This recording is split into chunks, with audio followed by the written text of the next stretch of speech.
الحمد لله نحمده ونستعينه ونستغفره ونعوذ بالله من شرور أنفسنا وسيئات أعمالنا من يهده الله فلا مضل له ومن يضلل فلا هادي له وأشهد أن لا إله إلا الله وحده لا شريك له وأشهد أن محمدا عبده ورسوله صلى الله عليه وعلى آله وصحبه وسلم تسليما كثيرا أما بعد. Nous continuons nos cours dans la lecture de sourate Muhammad. Nous en sommes au verset 10 de cette sourate, jusqu'au verset 17. Donc, nous allons lire, Inch'Allah, où nous en sommes arrivés de sourate Muhammad. أعوذ بالله من الشيطان الرجيم أفلم يسيروا في الأرض فينظروا كيف كان عاقبة الذين من قبلهم دمر الله عليهم وللكافرين أمثالها ذلك بأن الله مولى الذين آمنوا وأن الكافرين لا مولى لهم إن الله يدخل الذين آمنوا وعملوا الصالحات جنات تجري من تحتها الأنهار والذين كفروا يتمتعون ويأكلون كما تأكل الأنعام والنار مثوى لهم وكأي من قرية هي أشد قوة من قريتك التي أخرجتك أهلكناهم فلا ناصر لهم أفمن كان على بينة من ربه كمن زين له سوء عمله واتبعوا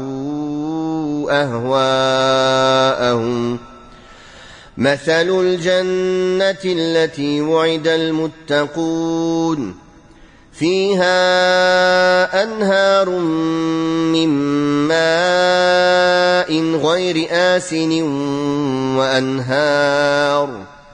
وأنهار من لبن لم يتغير طعمه وأنهار من خمر لذة للشاربين وأنهار من عسل مصفى ولهم فيها من كل الثمرات ومغفرة من ربهم كمن هو خالد في النار وسقوا ماء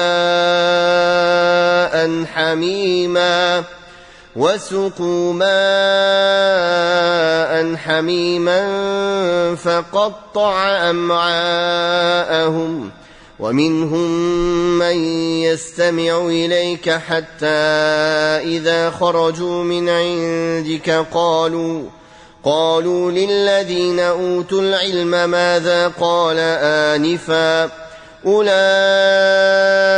الذين طبع الله على قلوبهم واتبعوا أهواءهم والذين اهتدوا زادهم هدى وآتاهم تقواهم. Allah tabaraka wa ta'ala dans sourate Muhammad, dans les versets 10 et 11, dit dans le sens de sa parole: n'ont-ils pas parcouru la terre pour voir quel fut le sort de ceux qui les ont précédés? Allah a tout fait s'écrouler sur eux, il en sera de même des mécréants. Cela parce qu'Allah est le protecteur de ceux qui ont cru, cependant que les mécréants, nul ne saurait les protéger.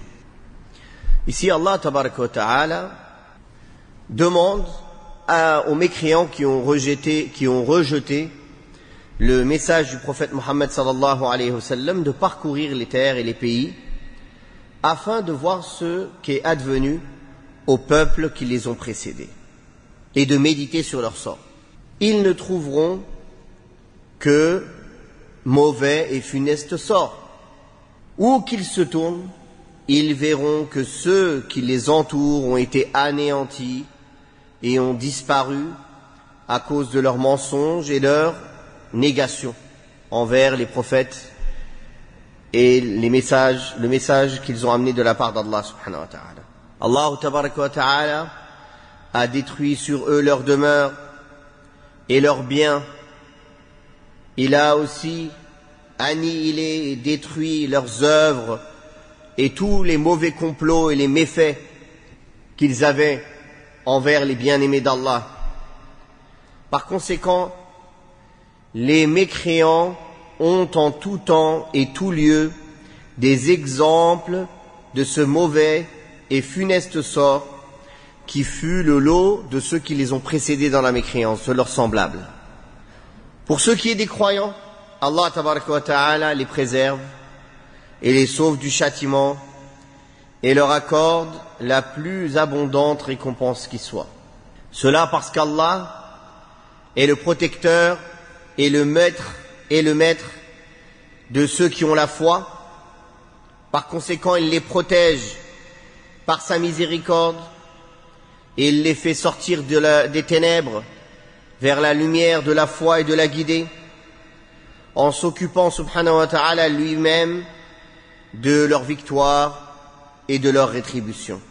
Tandis que les mécréants, qui ont refusé de croire en Allah, en se coupant de l'assistance d'Allah tabaraka wa ta'ala, de sa protection et de sa tutelle, en fermant eux-mêmes devant eux les portes de sa miséricorde, n'ont point de protecteur, n'ont point d'alliés. Ils n'ont pas de maître qui les guide vers la bonne voie, vers la voie du salut, et qui les préserve du châtiment d'Allah tabaraka wa ta'ala. Bien au contraire, leurs maîtres sont de faux dieux, de fausses divinités, de fausses croyances, qui au lieu de les faire sortir des ténèbres vers la lumière, les font sortir de la lumière vers les ténèbres. Ceux-là sont les réprouvés de l'enfer, où ils y demeureront éternellement. وَالنَّارُ مَثْوًى لَهُمْ. Leur demeure, leur accueil, l'endroit où ils vont rester éternellement est le feu de l'enfer. Puis dans le verset 12, Allah tabaraka wa ta'ala dit dans le sens de sa parole: Allah recevra ceux qui ont cru et auront accompli les bonnes œuvres dans des jardins sous lesquels coulent les rivières, les ruisseaux. Cependant, les mécréants jouissent des biens de ce bas monde et mangent comme des animaux, et le feu sera leur résidence. Après qu'Allah tabaraka wa ta'ala ait rappelé qu'il est le maître et le protecteur des croyants, il rappelle ce qu'il fera d'eux dans l'au-delà en les faisant entrer dans des jardins du paradis sous lesquels coulent des fleuves et des ruisseaux, ces fleuves et ruisseaux qui arrosent les jardins fleuris et les arbres fruitiers qui égayent les yeux et donnent toutes sortes de variétés de fruits délicieux. Et après avoir rappelé que les mécréants n'ont pas de protecteur et de maître, il précisa que ces derniers sont livrés à eux-mêmes. Ils ne jouissent pas des caractéristiques de la dignité et de la chevalerie, de la noblesse, ni des caractéristiques propres aux humains, puisqu'ils sont déchus de leur statut humain et sont devenus comme des bêtes, comme des animaux, qui ne possèdent ni raison, ni mérite, bien plus.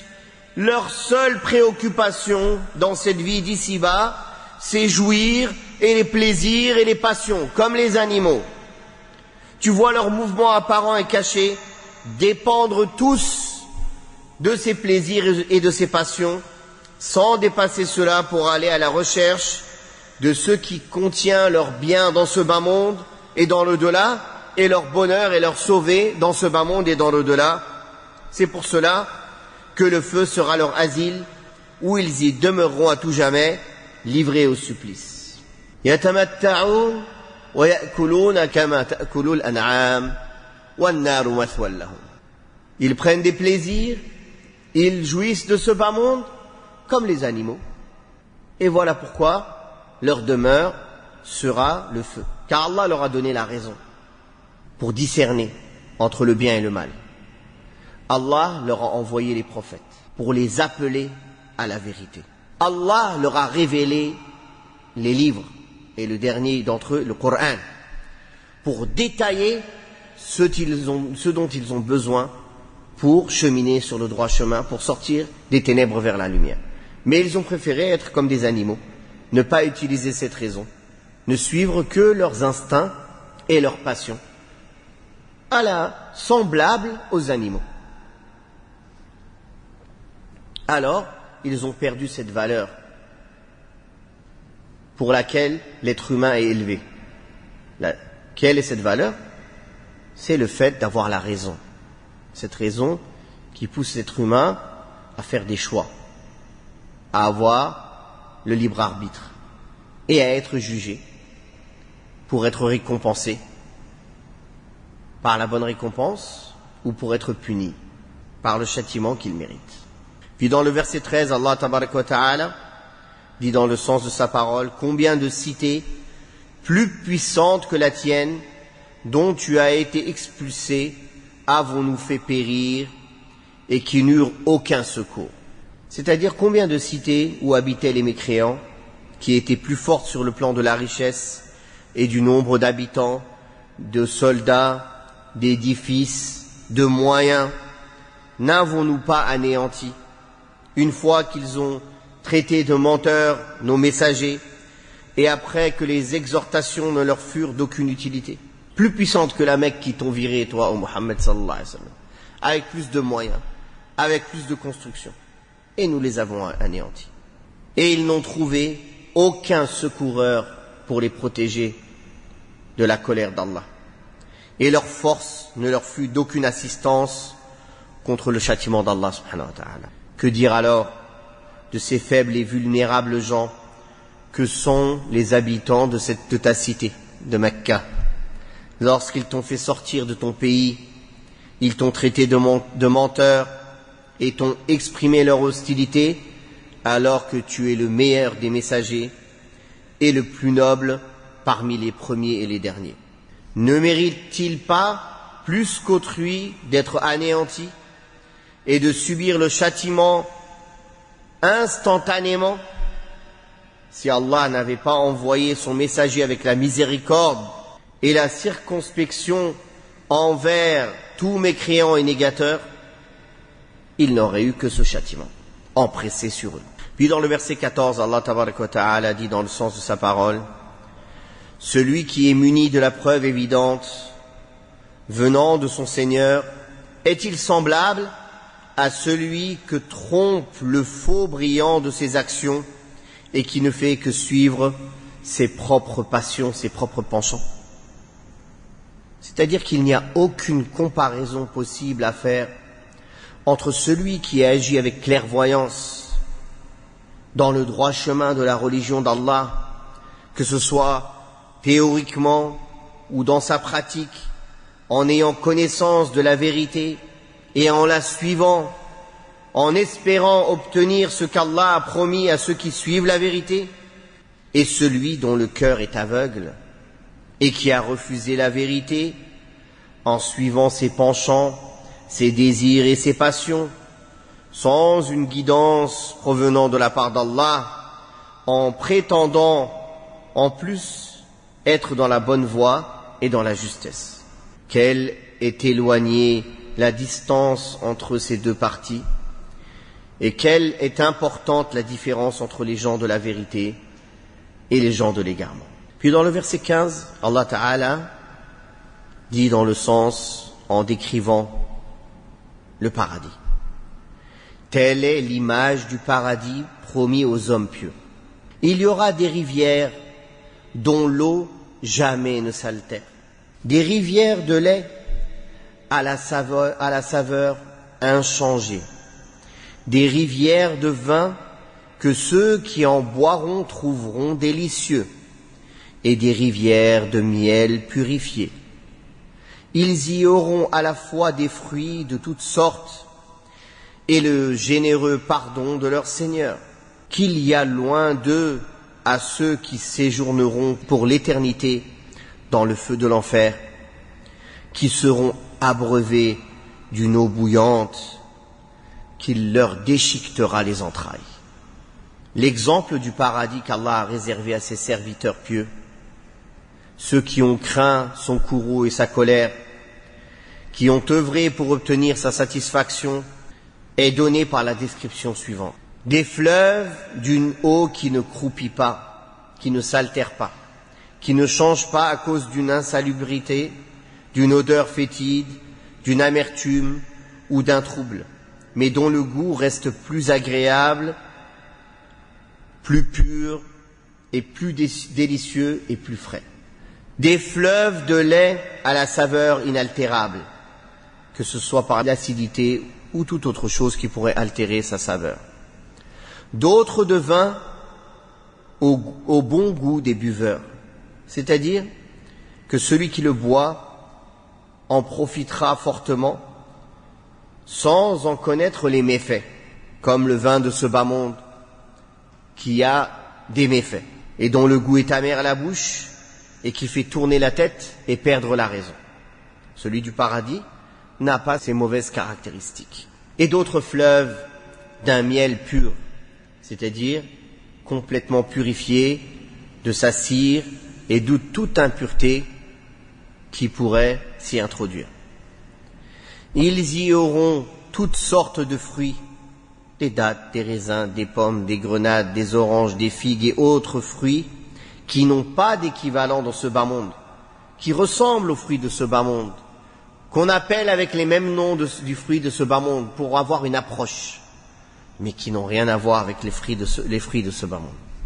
Car le prophète sallallahu alayhi wa sallam a dit qu'ils trouveront au paradis ma la aynun ra'at wa la udhunun sami'at wa la khatara ala qalbi bashar, ce que nul œil n'a jamais vu, nulle oreille n'a jamais entendu et nul cœur humain n'a jamais pu imaginer.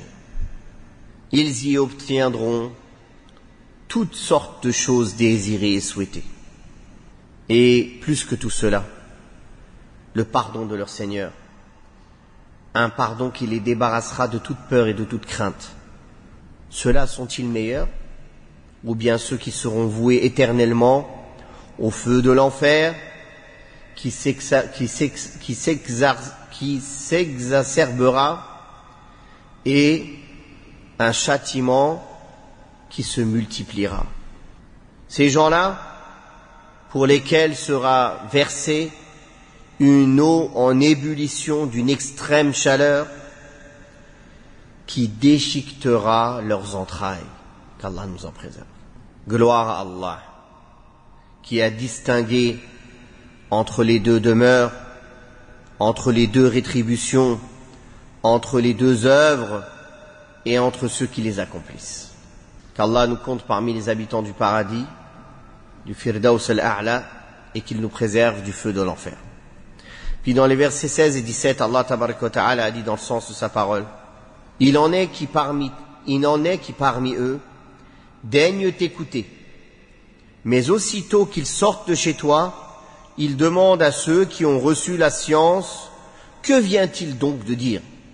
Ce sont bien eux dont Allah a scellé les cœurs et qui ont suivi leur propre penchant, leur passion. Ceux qui ont trouvé la bonne voie, Allah les guidera encore et leur accordera la piété qu'il leur est due. Allah tabaraka wa ta'ala nous expose ici qu'il y a des hypocrites qui prêtent l'oreille au prophète sallallahu alayhi wa sallam à titre de distraction, mais leurs cœurs sont insouciants et non pas par écoute et envie d'acceptation et de soumission au message avec lequel il est venu. C'est pour cela qu'il a dit, sitôt qu'ils sont sortis de chez toi, ils s'adressent à ceux qui ont reçu la science en s'étonnant de ce que tu as dit et de ce qu'ils ont entendu sans volonté d'y prêter attention, en disant, qu'a-t-il dit tout à l'heure? C'est-à-dire tout récemment. C'est là une marque de leur injustice, de leur stupidité, de leur inéquité, car s'ils étaient soucieux de la vérité, ils auraient prêté une grande attention aux propos du prophète Mohammed sallallahu alayhi wa sallam. Leur cœur les aurait compris et leurs organes s'y seraient soumis. Mais leur comportement fut le contraire de cela. Ils étaient complètement insouciants de cela, ils écoutaient par simple envie de distraction. Tiens, on va voir qu'est-ce qu'ils racontent. C'est pour cela qu'Allah tabaraka wa ta'ala a dit dans le sens, ceux-là sont ceux dont Allah a scellé les cœurs. C'est-à-dire qu'il a apposé un sceau sur leur cœur et fermé les portes du bien par lesquelles on y accède, à cause de leur conformité à leur passion, qui les amène à ne rechercher que ce qui est vain et mensonger, et à s'écarter de ce qui est bon et qui est cause de leur guider.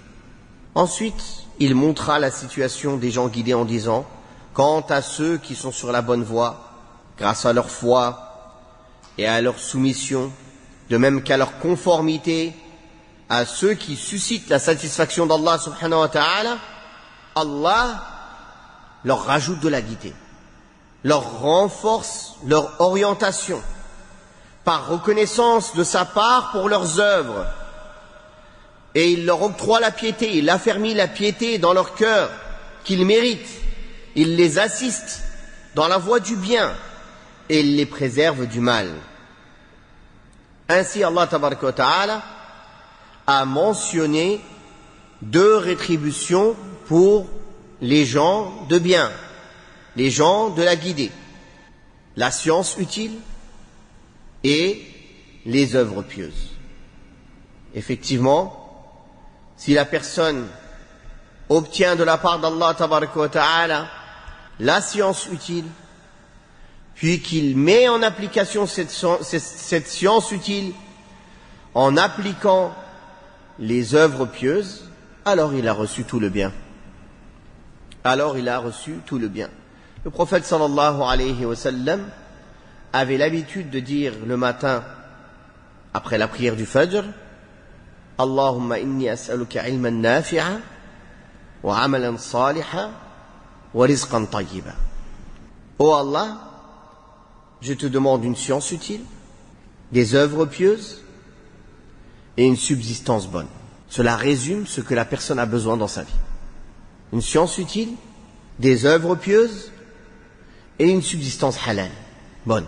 Avec cela, il a réuni tout le bien dont il a besoin pour réussir sa journée, et la vie n'est qu'une succession de journées.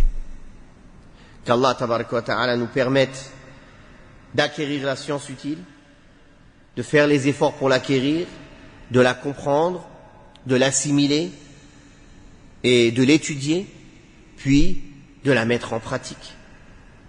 De la mettre en pratique avec sincérité et conformité à la voie du prophète sallallahu alayhi wa sallam, et de l'enseigner et de la transmettre autour de nous. Wallahu ta'ala a'la wa a'lam, wa sallallahu ala Muhammadin wa ala alihi wa sahbihi wa sallam, walhamdulillahi rabbil alamin.